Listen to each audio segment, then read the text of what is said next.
네, 거동이 불편한 90살 요양원 입소자가 같은 병원의 입소자에게 폭행을 당해 얼굴과 몸 곳곳에 타박상을 입었습니다. 네, 코로나19로 요양시설 대면 면회가 금지된 상황에서 요양원 측은 별일이 아니라고만 설명하면서 가족들은 이러한 사실을 까맣게 모른 채 넘어갈 뻔했습니다.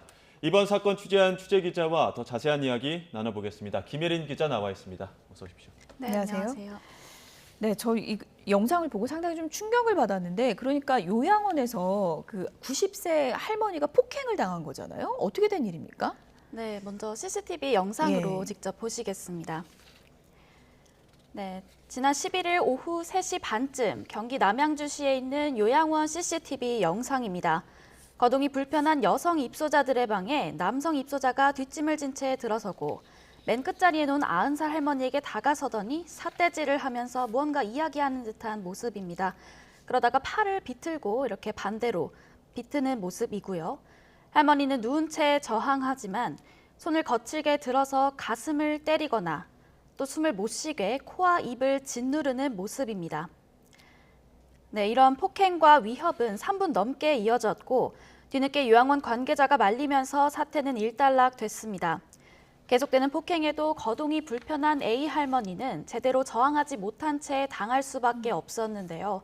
90살의 고령인데다가 골다공증을 앓고 있어 일반인보다 폭행에 취약한 할머니는 입술과 손목 그리고 가슴 등의 타박상을 입었습니다.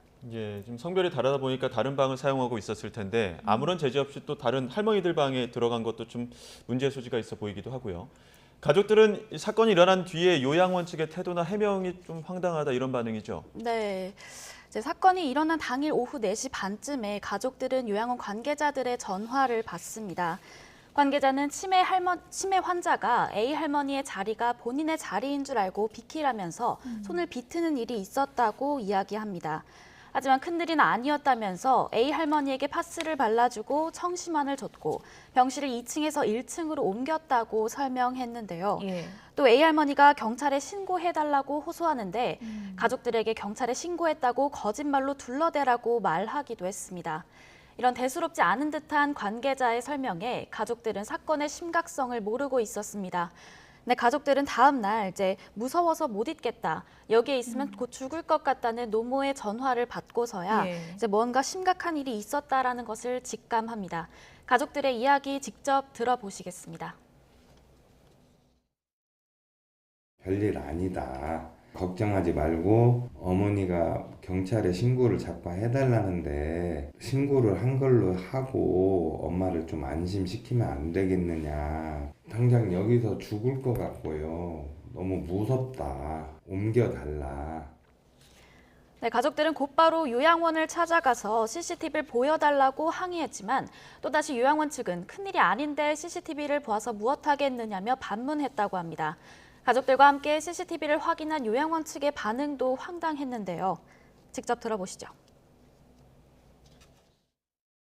저게 뭐 별거냐. 그러면 지금 폭력이 있고 그런 건 뭡니까? 폭력이 있었어? 잘 못 봤네? 이제 말을 그런 식으로 바꾼 거예요. 영상을 보면 폭력이 있었는지 한눈에 확인할 수 있는 영상이었는데 못 봤다고 해명하는 거 좀 어이가 없는 것 같은데 요양원 측에서는 지금 뭐라고 해명을 합니까?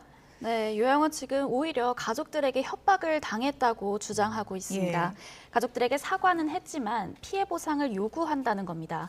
또 사과하고 앞으로 그런 일이 없으면 될 일인데 손해배상을 할 것은 아니라고 생각한다고도 덧붙였습니다. 큰일이 아니었다는 식으로 설명했던 것에 대해서도 더 큰 사고가 일어나지 않아서 다행이라는 의미였다고 해명했습니다. 직접 들어보시죠. 그렇지, 이제 큰일 아니다 그랬다가 시비를 한단 말입니다. 받아들이고 우리가 앞으로 잘할 수 있는 방법을 광고하자, 주의하자고 괜찮은데 결국에 금전적을 요구한단 말입니다. 가족들이 계속 협박적인 얘기만 하면서 네, 요양원 측은 앞으로 같은 일이 재발하지 않도록 주의를 기울이겠다고 해명했습니다. 하지만 폭행을 대하는 태도에 더는 요양원을 믿을 수 없었던 가족들은 1년 넘게 지내던 요양원에서 노모를 퇴소시켰습니다.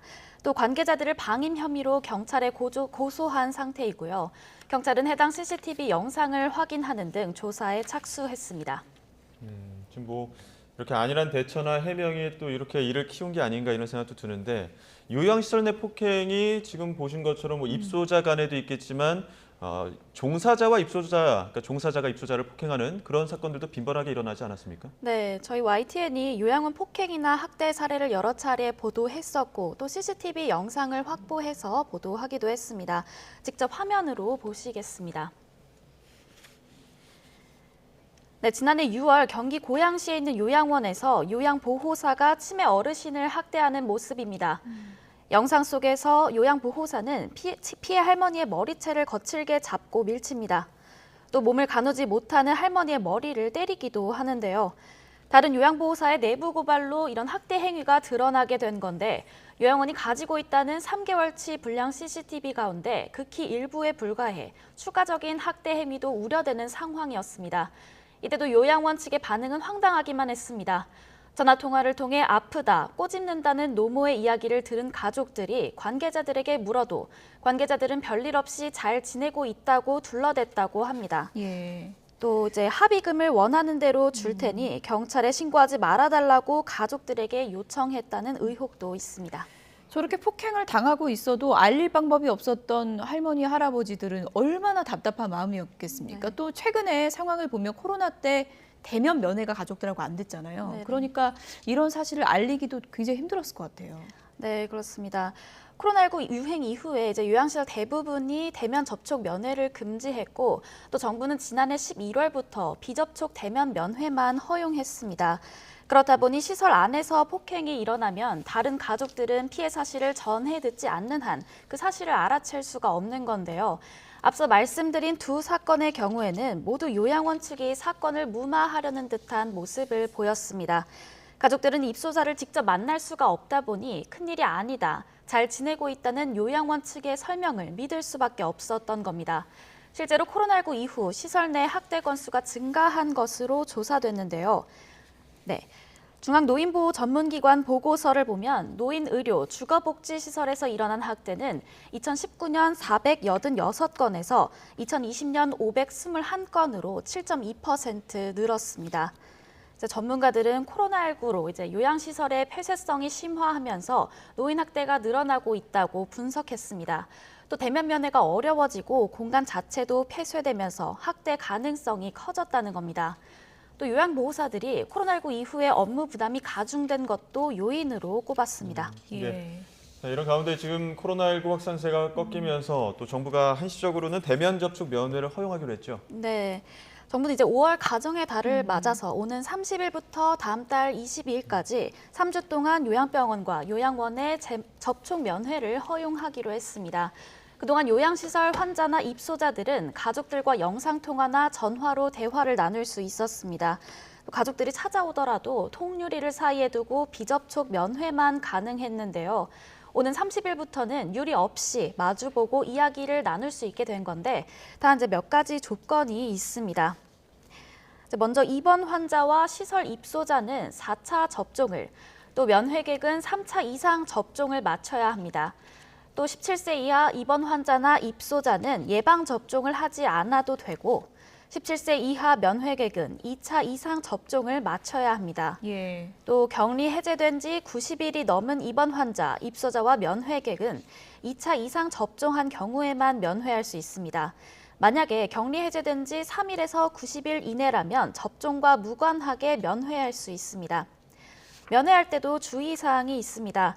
면회객은 48시간 이내에 받은 PCR 검사나 신속항원 검사 음성 결과가 있어야 합니다.